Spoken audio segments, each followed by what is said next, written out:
মা যেন কি কষ্ট করে বাবা।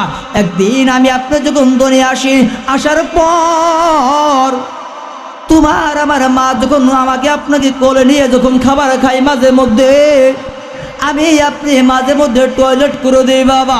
ওই সময় তোমার আমার মা টয়লেট করার পূর্বে প্রত্যেকটা মানুষের কানে যখন নাকের ভিতরে যখন গন্ধ যায়, টয়লেট করার পরে তোমার আমার মায়ের মানুষের দাঁড়ে দাঁড়ে যখন গন্ধ যায়, প্রত্যেক চাচার কানে গন্ধ যায়, দাদির কানে গন্ধ যায়, নানার কানে গন্ধ যায়, প্রত্যেকটা মানুষ গন্ধর কারণে সকল বাড়ি থেকে চলে যায়। কিন্তু তোমার আমার মা গন্ধর কারণে যাইতে পারে না। তোমার আমার মার কানে নাকে গন্ধ কখনো যায় না জানো। এই কারণ রাসূল বলল তোমার মার কানে আনুগত্য করো, মা বাবার দোয়া কবুল হয়। তোমার আমার জন্য মা যদি দোয়া কবুল করে ডাইরেক্ট অ্যাকশন হবে। শুধু তাই নয় রে যুবক, আল্লাহ রাসূল জানিয়ে দিল এই কাজ তোমার মা বাবার খেদমত বেশি বেশি করতে হবে। মা বাবাকে কষ্ট দেওয়া যাবে না, মার কোনো তুলনা কখনো হয় না। ওই সময় এক সাহাবী বলতেছে ইয়া রাসূলুল্লাহ নবী গো, তাহলে বাবার কেন খেদমত করব? ওই সময় আল্লাহ রাসূল বলতেছে তোমার আমার বাবা কি কষ্ট করে জানোনি? আলহামদুলিল্লাহ আলহামদুলিল্লাহি নাহমাদুহু ওয়া নাস্তাঈনুহু ওয়া নাস্তাগফিরুহু ওয়া নাউযু বিল্লাহি মিন শুরুরি আনফুসিনা মান ইয়াহদিল্লাহু ফালা মুদিল্লা লাহু ومن يضلله فلا هادي له ونشهد أن لا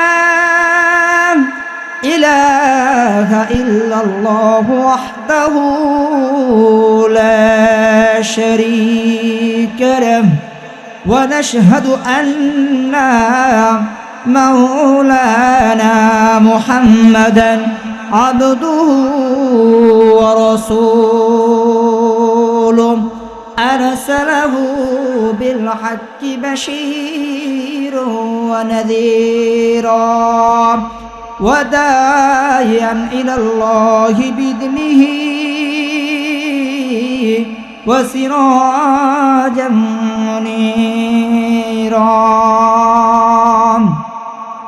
إن الله وملائكته يصلون على النبي يا أيها الذين آمنوا صلوا عليه وسلموا تسليما اللهم صل على محمد وعلى آل محمد كما صليت على إبراهيم وعلى آل إبراهيم إنك حميد مجيد أعوذ بالله من الشيطان الرجيم بسم الله الرحمن الرحيم وقضى ربك ألا تعبدوا إلا إياه وبالوالدين إحسانا صدق الله العظيم وصدق رسول النبي الكريم ونحن على ذلك من الشاهدين والشاكرين والحمد لله رب العالمين الحمد لله আল্লাহ রব্বুল আলামিন আপনাকে আমাকে ছাঁটাই করে বাছাই করে গুনার কাজ ফারেক করে জান্নাতের বাগানে আসার এবং বসার তৌফিক দান করেছেন। এই কারণ দিল থেকে মন থেকে কাল মতো শুকর সকলে আওয়াজ করে বলে আলহামদুলিল্লাহ। হয় না আরো জোর বললি আলহামদুলিল্লাহ। আল্লাহ রব্বুল আলামিন আপনাকে আমাকে কি পরিমাণ মহাব্বত করেছে, কি পরিমাণ ভালোবেসেছে বলে আজকে আপনাকে আমাকে ফাইসাল বাগজান জামে মসজিদে আসার এবং বসার তৌফিক দান করছে। কথা বলেন ঠিক কিনা?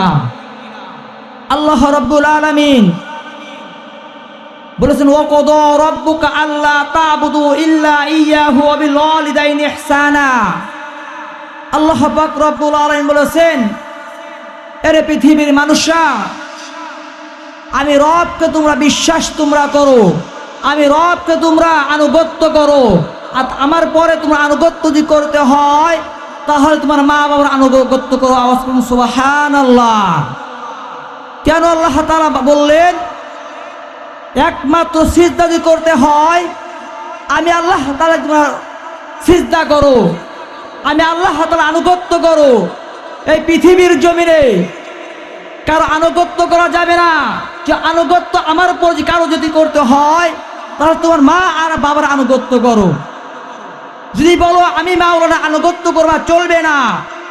পীর সাহেব চরমনের আনুগত্য করে চলবে না, জামাতের আনুগত্য করে চলবে না, কোন মুফতি সাহেবের আনুগত্য করে চলবে না। একমাত্র আনুগত্য করলে আল্লাহ, আল্লাহর পরে এবং মা এবং বাবা। সুবহানাল্লাহ। আল্লাহ পাক রব্বুল আলামিন এইভাবে পৃথিবীর মানুষকে জানিয়ে দিয়েছে, এরে পৃথিবীর মানুষরা, তোমরা আমাকে একমাত্র তোমরা বিশ্বাস করো। কোন মূর্তির পূজা করা যাবে না, আগুনের পূজা করা যাবে না, গরুর পূজা করা যাবে না, মাছের পূজা করা যাবে না, গাছের পূজা করা যাবে না। মুসলমান ভাইরা আমার কথাগুলা গভীরভাবে বুঝবেন। এ ফাইসাল বাগজানের জামে মসজিদ এলাকার মুসলমান ভাইরা, কোনো বাবাজিও একটু নড়ানড়ি করবেন না, কোনো যুবক ভাই একটু নড়ানড়ি করবেন না, কোনো পর্দালে মা কোনো কাজে আর ব্যস্ত থাকবেন না। এ বাবাজি, আল্লাহ পাক রব্বুল আলামিন মানুষ থেকে ডেকে ডেকে বলতেছে, এরে পৃথিবীর মানুষরা, একমাত্র আমি আল্লাহকে তোমরা সিজদা করো, আমি আল্লাহর আনুগত্য করো, কোনো মানুষের আনুগত্য করো যাবে না। আমার পরে কোনো মানুষের আনুগত্য করলেই হয় তাহলে তোমার মা বাবার আনুগত্য করো, মা বাবার তোমরা খেদমত করো, মা বাবাকে অনুসরণ করো। তোমরা বলবা হুজুর আমি আপনার আনুগত্য করব, না না না না, আমার আনুগত্য করলে চলবে না, চরমোনার আনুগত্য করলে চলবে না, এলাকার নেতা খাতার চেয়ারম্যান এমপির আনুগত্য করলে চলবে না। এ বাবাজি, দিলটা কাল লাগে শোনো রে বাবা। জানো আল্লাহ পাক রব্বুল আলামিন কেন বললো? আমার এক সাহাবী, নবীজির সাহাবী, খলিফাতুল মুসলিমিন ওমর ফারুক রাদিয়াল্লাহু তাআলা নদীকে পরিণত। এ বাবাজি, রাসূলের দরবারে এক সাহাবী চলে গেছে। ওই সময় রাসূলকে ডাক দে বলি, ইয়া রাসূলুল্লাহ, নবী গো, আমি তাহলে কার খেদমত করতে পারি? আল্লাহর নবী ডাক দে বলল, তাহলে তোমার মার খেদমত করো। আবার সাহাবী প্রশ্ন করলো, ইয়া রাসূলুল্লাহ, নবী গো, তাহলে 2 নাম্বার আমি কার খেদমত করতে পারি? আমার রাসূল বলল, তোমার মায়ের খেদমত করো। আমার রাসূল জানিয়ে দিল 3 নাম্বারে তাহলে কার খেদমত করবো? আমার রাসূল বলল,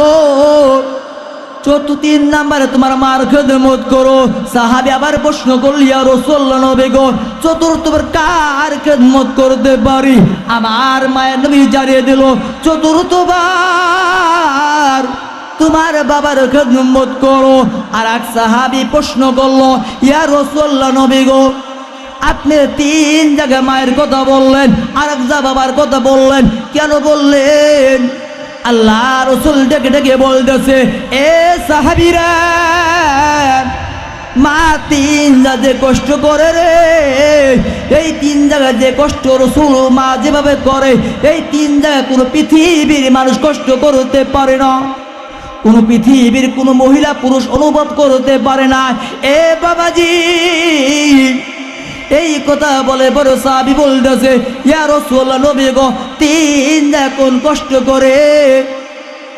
মায়ান ডেকে ডেকে বলতেছে, সাহাবীরা, মার 1 নম্বর কষ্ট হয় মায়ের পেটে আমি আপনি যখন গর্ভধর হয়, মায়ের পেটে আমি আপনি যখন আসি বাবা, 7 থেকে 8 মাস যখন গর্ভ হয়, আমি আপনি মায়ের পেটে মাঝে মধ্যে নড়াচড়া করি, কথা বলেন ঠিক কিনা? 7 থেকে 8 মাস যখন একটা ছেলে জন্মগ্রহণ করার পূর্বে হাত জ্বালায় পা জ্বালায়, মাঝে মধ্যে ওই ছেলেটা হাত জ্বালায় পা জ্বালায়, মাঝে মধ্যে মার কলিজায় লাত্তি মারে, মার কলিজায় লাত্তি মারে। এক কারণ। 2 নাম্বার হলো মা বাবার ঘনিষ্ঠ যখন 10 মাস 10 দিনের পূর্ব যখন হয়ে যায়, এরে যুবক, যখন 10 মাস 10 দিন যখন গর্ভধারণ হয়ে যায়, আমি আপনি যখন দুনিয়ায় জন্মগ্রহণ যখন করি, ওই সময় আমি আপনি যখন দুনিয়া আসার পর কোনো মানুষের কষ্ট হয় না, একমাত্র মার কষ্ট হয়। এ বাবাজি, এই কারণে রাসূল বলল, মার খেদমত তোমরা বেশি বেশি করো, মার আনুগত্য করো, মাকে ছাড়া অন্য কারো আনুগত্য করা যাবে না। আল্লাহ পাক রব্বুল আলামিন রাসূলকে জানিয়ে বলল, তোমার উম্মতদেরকে জানিয়ে দাও, তোমার উম্মতরা যদি আমি আল্লাহকে আনুগত্য করে, তারপর রাসূলের আনুগত্য করে, 2 নাম্বার আমি তোমার মায়ের আনুগত্য যদি করে, কোনো মানুষ পথভ্রষ্ট হবে না বাবা। আল্লাহ পাক রব্বুল আলামিন এইভাবে যখন রাসূলকে বলে দিল, রাসূল তার সাহাবীদের জানিয়ে ফেলল, এ সাহাবী, তোমরা পৃথিবীর মানুষকে জানিয়ে দাও, মার আনুগত্য বেশি বেশি করতে হবে। মা যেন কি কষ্ট করে বাবা। একদিন আমি আপনি যখন দুনিয়া আসি, আসার পর তোমার আমার মা যখন আমাকে আপনাকে কোলে নিয়ে যখন খাবার খাই, মাঝে মধ্যে আমি আপনি মাঝে মধ্যে টয়লেট করে দিই বাবা।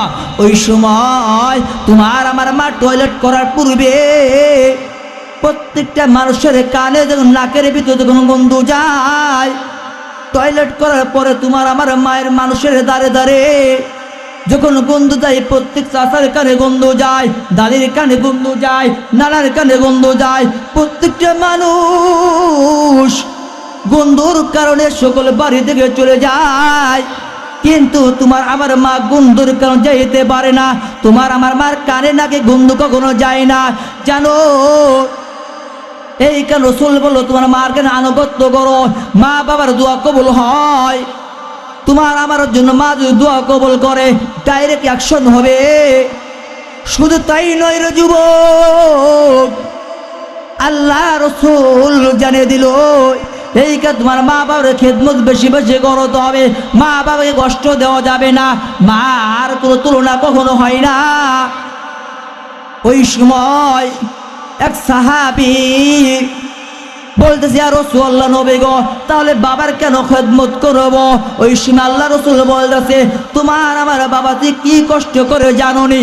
তোমায় আমি যখন আসলাম, আসার পর লালন পালন যখন করে, মাঝে মধ্যে দেখবেন তোমার আমাকে নিয়ে মাঝে মধ্যে তোমার আমার জন্য টাকা পয়সা লাগে, চলাফেরা করার জন্য দুনিয়ায় লাগে। ওই সময়ে বাবা মাঝে মধ্যে তোমার আমার জন্য রাস্তার ভিতরে মানুষের দাঁড়ে দাঁড়ে মার খায়, তোমার আমার জন্য মানুষের দাঁড়ে দাঁড়ে অপমান হয়। তুমি আমি যখন অসুস্থ থাকি রে বাবা, মাঝে মধ্যে দেখবেন বাবার কাছে টাকা পয়সা থাকে না, ওই সময় বাবা তোমার আমার জন্য মানুষের দাঁড়ে দাঁড়ে ভিক্ষা করার জন্য যায়। তোমার আমার বাবা মানুষের মাঝে মাঝে বাড়ি করে বিক্রি পর্যন্ত করে। মাঝে মধ্যে দেখবেন তোমার আমার বাবা মাঝে মধ্যে শরীর থেকে রক্ত পর্যন্ত বিক্রি করে, কথা বলেন ঠিক কিনা? আল্লাহ রাসূল এইভাবে বলতেছে, তাহলে বাবার খেদমত তোমরা করো, মার খেদমত তোমরা বেশি বেশি করো।